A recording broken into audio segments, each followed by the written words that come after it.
OSS ఫర్టిలిటీలో test treatments therapies అన్ని scientifically design in the good hands of science. Mummy daddy అవ్వాలంటే OSS కి call చేయండి.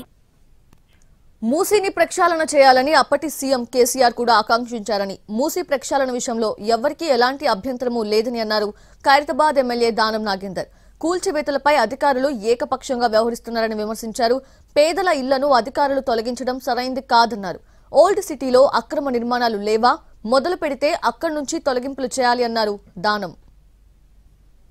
మంత్రి గారి ఆలోచన ఏంది? మూసీ నది ప్రక్షాళన జరిగితే హైదరాబాద్ కు ఒక బ్రాండ్ ఇమేజ్ వస్తుంది.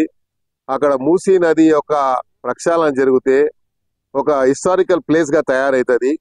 ముందటి నుంచే మూసీ నది అనేది మంచి నీళ్లు ప్రవహించేటువంటి నది. అది ఇక్కడ మూసీ యొక్క ప్రక్షాళన జరగాలని అప్పుడు కేసీఆర్ గారు నిర్ణయించారు. కాబట్టి మూసీ ప్రక్షాళన జరగాలి, బఫర్ జోన్ లో ఉన్న వాళ్ళందరూ కూడా ఎన్నికి పోవాలి అని చెప్పారు.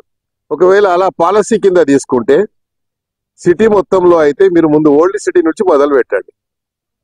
ఓల్డ్ సిటీలో ఎక్కడెక్కడ ఉన్నాయి అలా మీరు చేయండి.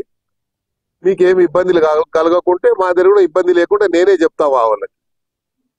కాబట్టి ఇది చేయొద్దని నేను చెప్తున్నాను. ఎందుకంటే దీనివల్ల ప్రభుత్వానికి చెడ్డ పేరు వస్తుంది. రోజు ఎక్కడో ఈ రోజు ఇక్కడ గులగొడతారంట, రేపు అక్కడ గులగొడతారంట. ఏదంటే వాళ్ళు ఏం చేస్తారు, ఇన్ఫర్మేషన్ రాగానే నా ఇంటికాడికి వచ్చి కూర్చుండిపోతారు. నేను హైదరాబాద్లో పుట్టి పెరిగినోని, హైదరాబాద్లో ఉన్నోని, నా జీవితం అంతా రాజకీయ జీవితం అంతా హైదరాబాద్లో మొదలైంది. మరి హైదరాబాద్లో పుట్టి పెరిగిన వాడిగా నా జవాబుదారీగా ఉంటుంది. పుట్టి నా నియోజకవర్గానికి నేను పరిమితం కాదు. ప్రధానంగా ముఖ్యమంత్రి గారి ఆలోచన ఏంది? మూసీ నది ప్రక్షాళన జరిగితే హైదరాబాద్కు